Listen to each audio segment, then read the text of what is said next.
ሰው የለኝም አለው ይላል።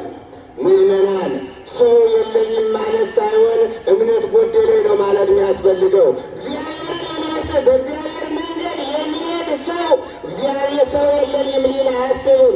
መጽሐፉ ሰው የለኝም እያለው ከበሽታው አንጻር ነው፣ ከህመሙ አንጻር ነው። 38 ዓመት ሙሉ በአልጋ ቁራኛ በደዌ ዳኛ መያዝ ከባድ ነው። እሱ ለተወሰነ ደቂቃ ስንታመም ለተወሰነ ሰዓት ህሊናችን እንዴት እንደሚጨነቅ አይምሯችን እንዴት እንደሚዘገስቡ 38 ዓመት ማለት እኮ የአንድ ሰው ግማሽ ዕድሜ ማለት ነው። አምላካችን እግዚአብሔር ከዚህ እንዲሰውረን የሱ መልካም ፈቃዱ ይሆንልን። በዛ ቦታ ላይ ደግሞ ብዙ ሰዎች ነበሩ። እርሱ ብቻ አይደለም በሽተኛ የነበረ፣ እውራኖች አሉ፣ ዓይን የሌላቸው እውራኑ ዓይን የሌላቸው ዓይናችን ይበራል እያሉ የሚከታተሉ ነበሩ። አንድ ቀን እግዚአብሔር ይፈውሰናል። እውራን ዓይናቸው የታወሩ አንካሶች የሆኑ በምርኩዝ የሚሄዱ እግዚአብሔር አንድ ቀን እናዳን እያሉ የሚጠብቁ በባህሩ ቀድመው ገብተው ለመዳን የሚፈልጉ አንካሶች ነበሩ። ውስውሳን እግራቸው የሰለለ ነበረ።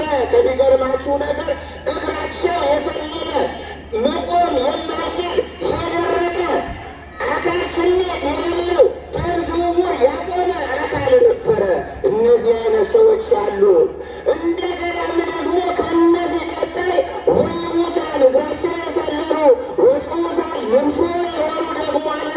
የተድበት እንዲህ በእግራቸው የተከሰከሰ ቁሞ የማሄድ አካል አለ። የኔና የእናንተ አካል እኮ ቁመን ነው የምንሄደው። በዚህ እግዚአብሔር ማመስገን ቁመን ማስቀጠስ ያቃተን ብዙዎች አለን።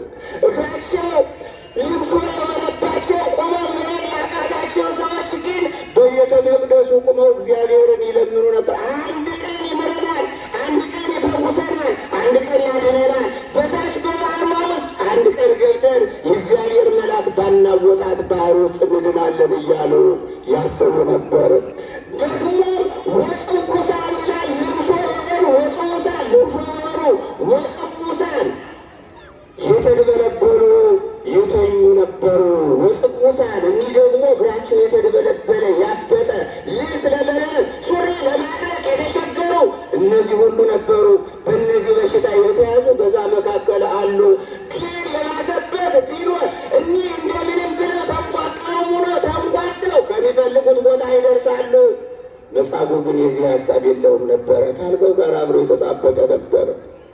አምላካችን እግዚአብሔር አንተ ሰው መዳን ትወዳለህን አለው። አዎ ጌታ ሆይ መዳን እወዳለሁ። እኔና እናንተ መዳን እንወዳለን። ምእመናን መዳን እንወዳለን፣ ድነትን እንፈልገዋለን። እንግዲያው እንዳን ካለ ለምን ፍቅር አይኖረንም? እንግዲያው ድነትን ከፈለግናት ለምን በሰላም ውለን በሰላም እንድንገባ ለሀገራችን አንጸልይም? ምእመናን አሁን መጻጉዕ የታመመው ከሰውነት በሽታ ነው፣ ከስጋ በሽታ ነው።